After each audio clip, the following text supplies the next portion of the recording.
हरे कृष्णा। भारतीय संस्कृति में व्रत और उपवास का महत्व हमेशा से रहा है। घर घर में अलग अलग प्रकार के व्रत और उपवास रखे जाते हैं, पर आज हम एकादशी व्रत के बारे में चर्चा करेंगे।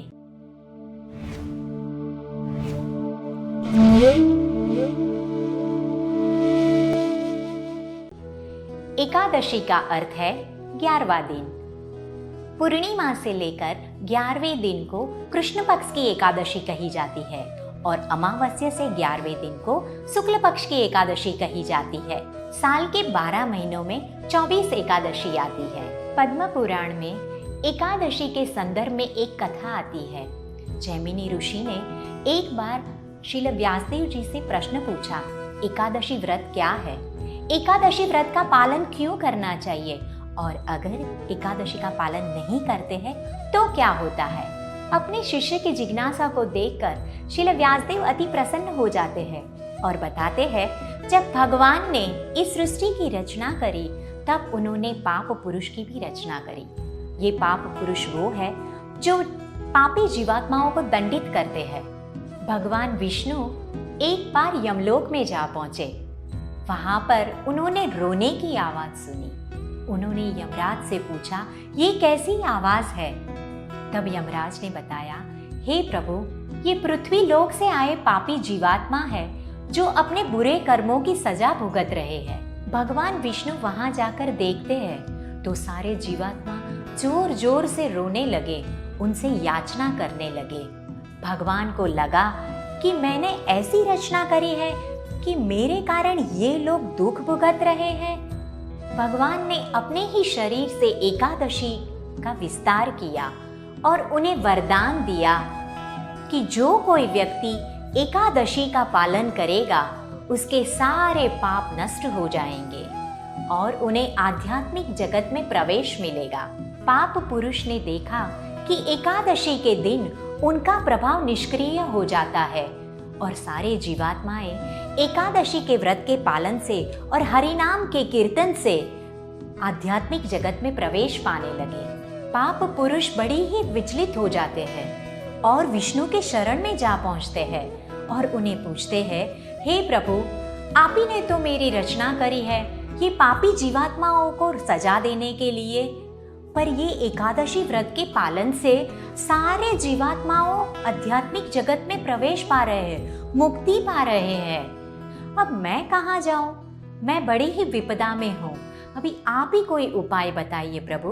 भगवान विष्णु बताते हैं, हे पाप पुरुष, आप शोक न करें। एकादशी के दिन आप अन्न में प्रवेश कर जाएं। जो कोई व्यक्ति एकादशी के दिन अन्न का सेवन करेगा उसे भौतिक जगत के सारे पाप लग जाएंगे। इसीलिए हमें एकादशी के दिन अन्न का सेवन नहीं करना है।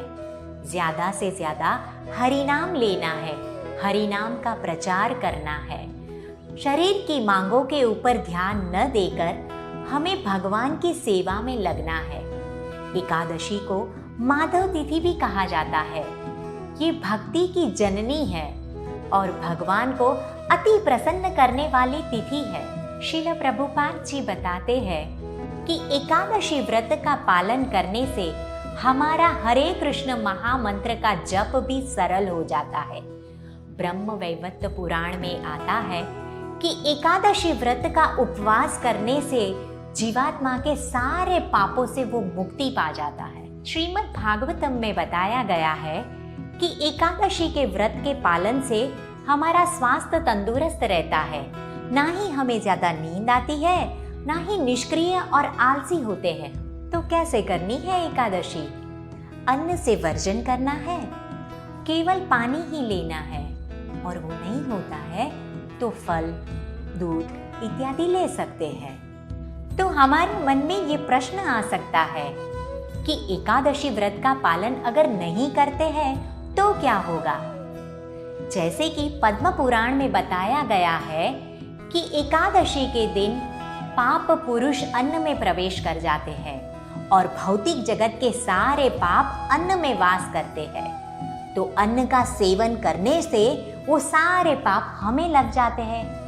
इसीलिए हमें सचेत रहना है कि एकादशी के दिन हम अन्न का एक दाना भी ग्रहण न करें।